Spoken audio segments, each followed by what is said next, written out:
Let's see the question, what is bank overdraft. Bank overdraft का हमने जो definition पढ़ा था वो पढ़ा था हमने बेसिक अकाउंटिंग टर्म्स में आई थिंक। तो बैंक ओवरड्राफ्ट एक ऐसी फैसिलिटी आप कह लीजिए कि जब कभी हम लोग जैसे बिजनेसमैन होते हैं वो अपने करंट अकाउंट ओपन करते हैं बैंक में। तो अब देखो बिजनेसमैन को तो कभी भी पैसे की जरूरत पड़ सकती है, तो बैंक उनको एक फैसिलिटी प्रोवाइड की जाती है कि मतलब देते हैं कि जितना भी आपके उसमें बैलेंस है आप उससे ज्यादा बैलेंस निकाल सकते हो, है ना। जमा राशि से ज्यादा राशि आप निकाल सकते हो, जितना भी आपका डिपॉजिटेड अमाउंट है, जितना भी आपका बैलेंस है उससे ज्यादा आप बैलेंस निकाल लो, और वो आपके लिए क्या हो जाएगा, बैंक ओवरड्राफ्ट हो जाएगा। ठीक है। ठीक है, तो बैंक ओवरड्राफ्ट का मतलब तो कर दिया। व्हेन, मैं लिख देती हूँ, when an businessman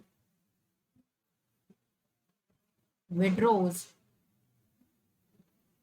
more amount than deposited amount from his bank account, it is called bank overdraft. और ये हमारे लिए कैसी फिगर होती है, नेगेटिव फिगर होती है।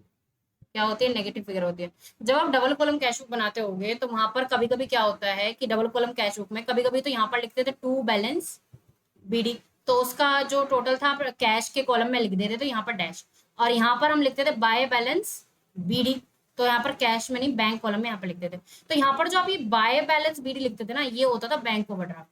यानी लास्ट ईयर आपने बैंक से ज्यादा ले लिया था तो वो आपका ओवरड्राफ्ट हो जाता है। तो ये हमारे लिए कैसी फिगर मानी जाती है, नेगेटिव फिगर मानी जाती है कि हमने बैंक से ज्यादा लिया हुआ, वो हमारी लाइबिलिटी है, वो हमें देना। तो ये हमारे लिए क्या नेगेटिव फिगर है। डेबिट बैलेंस होता, दोनों बैलेंस इधर ही आते तो हमारी पॉजिटिव थी। लेकिन अगर बैंक का जो आपका बैलेंस आ रहा है वो बाय बैलेंस बीडी करके आ रहा है तो वो आपकी नेगेटिव फिगर है।